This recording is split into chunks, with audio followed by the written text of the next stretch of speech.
Hello! Hi friends. Welcome to mini vlog Bhargav Sunitha. So, నిన్నైతే మాకు అందరికీ తెలిసిందే కార్తీక పౌర్ణమి. సో, కార్తీక పౌర్ణమి రోజు నాడు మన శివాలయం టెంపుల్‌కైతే మనము దీపాలు వెలిగించి, దండం పెట్టుకొని, శివయ్య దర్శనం చేసుకొనైతే మళ్ళీ మన ఇంటికి తిరిగొచ్చేస్తాం గదా! సో, యాజ్ ఇట్ ఈజ్ మేము కూడా నేను, జ్యోత్స్న, సునీత అలాగే కార్తీక దీపం వెలిగించి బయట దీపాలు ఆలయంలో బయట దీపం వెలిగించి వచ్చేద్దామని మేము కూడా అలాగే టెంపుల్‌కెళ్ళాం గదా! సో, చూసారుగా యాంబియంట్ ఎలాగ ఉందో. అందరూ చాలామంది వచ్చి మనకి దీపాలు వెలిగించుకొని ఎవరి కాళ్ళు వాళ్ళు సంతోషంగా దీపాలు వెలిగించుకొని వెళ్ళిపోతున్నారు. అలాగే మేము కూడా వాళ్ళతో పాటు భక్తి శ్రద్ధలతో దీపాలు వెలిగించుకొని ముగ్గు పిండేసుకొని ఒక్కొక్కరికి మొత్తం 3 దీపాలైతే మేము వెలిగించామన్నమాట. మొత్తం ముగ్గురం ఉన్నాం కాబట్టి సునీత, జ్యోత్స్న, భార్గవ్ ఉన్నారు కాబట్టి మొత్తం మేము 3 దీపాలు, 3 ఒత్తులు 365 ఒత్తులైతే మేము వెలిగించాము.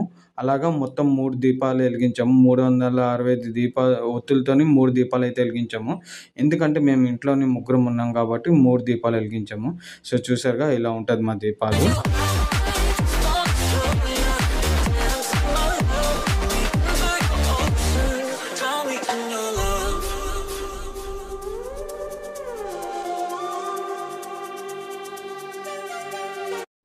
సో, మా ఇంట్లో ఆడపిల్ల పుట్టింది కాబట్టి మా ఆడపిల్ల చేత అయితే జ్యోత్స్న చేత అయితే మొట్టమొదటిసారిగా అయితే మేము కార్తీక దీపం అయితే వెలిగించామన్నమాట.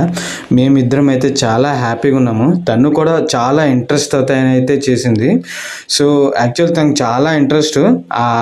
అక్కడ ఆ దీపాలు అవన్నీ డేంజర్ ఉంటుందని చెప్పి మేమే తనది ఒక చేయి పెట్టి మేమైతే చేసాము. సో, ఇలా మా దీపాలైతే మా కార్తీక దీపాలైతే ఇదిగో ఇలా ఉన్నాయండి. మొత్తం 3 దీపాలైతే వెలిగించాము. ఇది ఫైనల్ అయితే మా కార్తీక దీపం అయితే మా ఫైనల్ అయితే ఇలా చేసాము. మీకు కానీ నచ్చితే మాత్రం సబ్స్క్రైబ్ చేయండి, లైక్ అయితే చేయండి. సో, మా శివ టెంపుల్ అయితే ఇలాగ దర్శనం చేశారు. And last but not least అయితే మాత్రం మా పాప అయితే డ్యాన్స్ చేసింది. అక్కడ శివాయ సాంగ్స్ వేస్తూ ఉంటారు కదా కార్తీక మాసం టెంపుల్లోని. సో, ఆ టెంపుల్ ఉన్న సాంగ్స్ వచ్చే టైంకి మొత్తం ఇలా అయితే డ్యాన్స్ చేసింది. మొత్తం నడుము ఊపేసింది అన్నమాట. సో, ఇలా ఉంటుంది మా ఇంట్లో అయితే. సో, మా ఇంట్లో అయితే కార్తీక దీపం అయితే ఇలా చేశారు. మీ ఇంట్లో ఎలా చేశారు?